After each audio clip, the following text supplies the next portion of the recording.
Middle east में जारी भीषण संघर्ष के बीच एक ऐसा मोड़ आया है जिसने वैश्विक सैन्य विशेषज्ञों को हैरान कर दिया है। ईरान ने अपनी सबसे उन्नत और रणनीतिक रूप से महत्वपूर्ण नसरल्ला बैलिस्टिक मिसाइल का पहली बार वास्तविक युद्ध में उपयोग किया है। हिजबुल्लाह के पूर्व प्रमुख की याद में नामित ये मिसाइल न केवल ईरान की सैन्य शक्ति का प्रदर्शन है, बल्कि अमेरिका और इसराइल के अत्याधुनिक एयर डिफेंस सिस्टम के लिए एक बड़ी चुनौती बनकर उभरी है। मिसाइल का प्रहार और आयरन डोम की विफलता।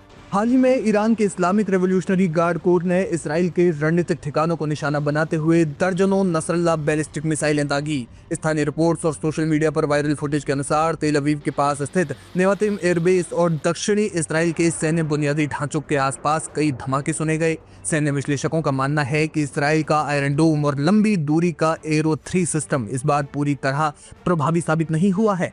नसरल्ला मिसाइल की हाइपरसोनिक स्पीड और हवा में दिशा बदलने की क्षमता ने इस्राएली रडार को भ्रमित कर दिया। ईरान का दावा है कि उसकी स्वदेशी तकनीकी ने पश्चिमी रक्षा प्रणालियों के अजेय होने के मिथक को तोड़कर रख दिया है।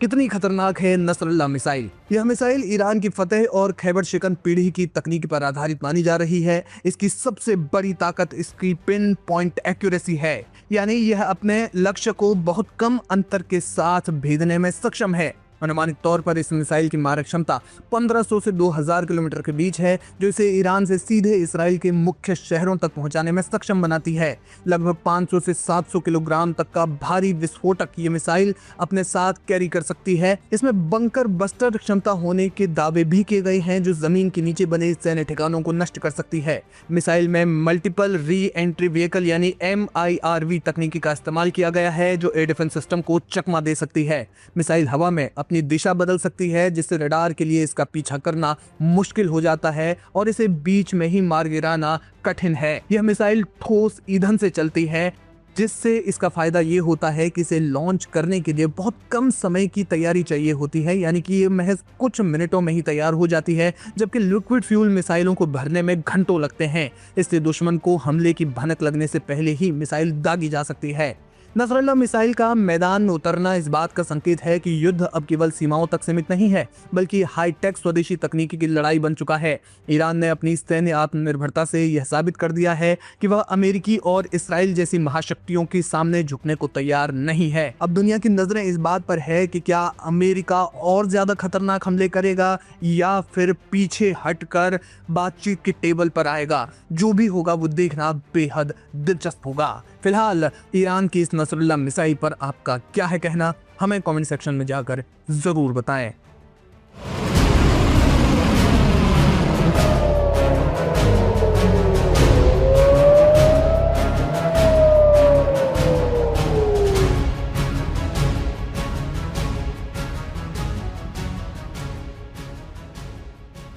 मिडिल ईस्ट में जारी भीषण संघर्ष के बीच ईरान ने इसराइल के खिलाफ अब तक के अपने सबसे बड़े हवाई अभियानों में से एक को अंजाम दिया है। हाल ही में ईरान की इस्लामिक रेवोल्यूशनरी गार्ड कॉर्प्स द्वारा दागी गई मिसाइलों की 66वीं लहर ने इसराइल के मुख्य रणनीतिक और नागरिक केंद्र बेन गुरियन अंतर्राष्ट्रीय हवाई अड्डे को निशाना बनाया। इसराइली अधिकारियों ने इस हमले की पुष्टि की है, जिससे क्षेत्र में तनाव अपने चरम पर पहुंच गया है। ताज़ा रिपोर्ट्स के मुताबिक ईरान द्वारा दागी गई मिसाइलों के मलबे और कुछ सीधे वॉरहेड्स हवाई अड्डे की सुरक्षा सीमा के भीतर गिरे। इस हमले में वहां खड़े 3 निजी विमान पूरी तरह या फिर आंशिक रूप से क्षतिग्रस्त हो गए। प्रारंभिक जांच में ये बात सामने आई है कि ईरान ने इस हमले में क्लस्टर वॉरहेड का उपयोग किया। ये बम हवा में फटने के बाद दर्जनों छोटे सब म्यूनिशन बिखेर देते हैं, जिससे रनवे और वहां खड़े विमानों को व्यापक नुकसान पहुंचा है।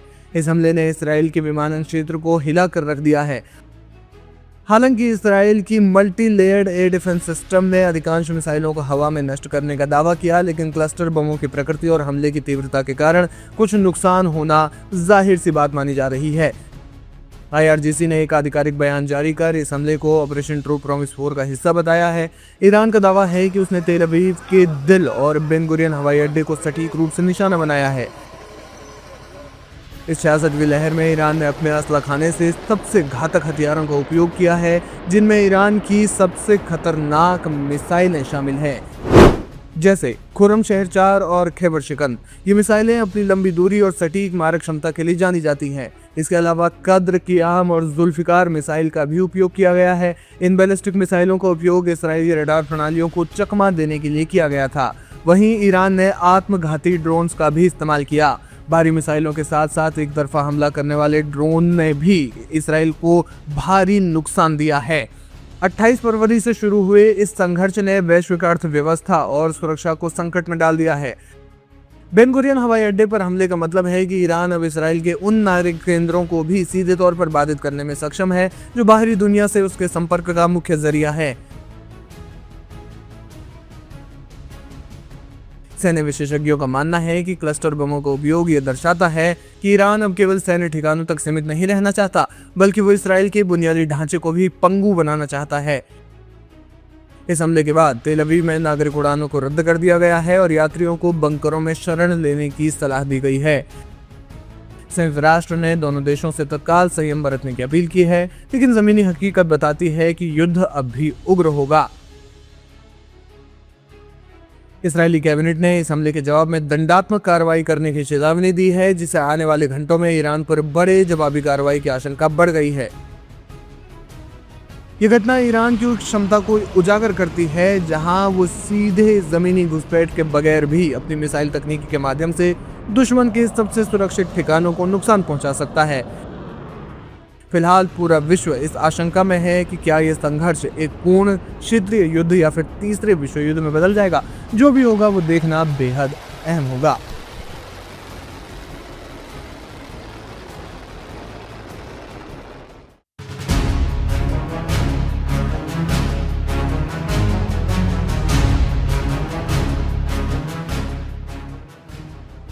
मिडिल ईस्ट में जारी युद्ध ने अब वैश्विक अर्थव्यवस्था के साथ साथ भारत के स्थानीय बाजारों पर भी गहरा असर डालना शुरू कर दिया है।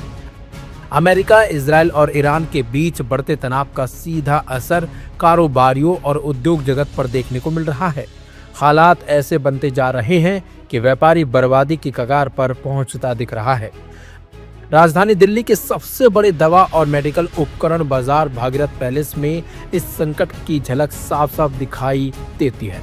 यहाँ के व्यापारियों के मुताबिक कच्चे तेल की सप्लाई चेन प्रभावित होने से प्लास्टिक और केमिकल आधारित उत्पादों की कीमतों में भारी बढ़ोतरी हुई है। उसका सीधा सीधा असर मेडिकल उपकरणों पर पड़ता है। इंजेक्शन की सुई, थर्मामीटर और बीपी मॉनिटर जैसी जरूरी चीजों की थोक कीमतों में 5 से 20% तक की वृद्धि दर्ज की गई है।